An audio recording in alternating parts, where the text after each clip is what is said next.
వ్యక్తిపై దాడి కఠిన చర్యలు తీసుకుంటాం. డీఎస్పీ ఆసిఫాబాద్ జిల్లా కాగజ్ నగర్ నియోజకవర్గ పట్టణానికి చెందిన ఆదాబ్ హైదరాబాద్ విలేకరి అంగల తిరుపతిపై దాడి చేసిన అక్రమ మైనింగ్ నిర్వాహకుడు కలీంపై చర్యలు తీసుకోవాలని మంగళవారం డిమాండ్ చేస్తూ డీఎస్పీ కరుణాకర్ రెడ్డిని ఆర్డీఓ సురేష్ని కలిసి వినతిపత్రం ఇచ్చారు. ఈ విషయంలో సమగ్ర విచారణ జరిపి బాధ్యులపై కఠిన చర్యలు తీసుకుంటామని డీఎస్పీ హామీ ఇచ్చారు. వార్తా సేకరణ వెళ్లిన ఆదాబ్ హైదరాబాద్ విలేకరి అంగల తిరుపతి గారిపై అక్కడ ఉన్న అక్రమంగా మట్టి తరలిస్తున్న వారిపై భౌతిక దాడి చేయడం జరిగింది.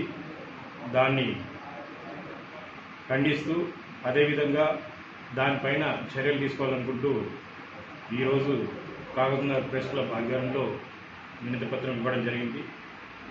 ఈ సందర్భంగా ఏదైతే ఈ సమస్య అనేది మొదటగా ఏదైతే వార్తా సేకరణ చేస్తున్న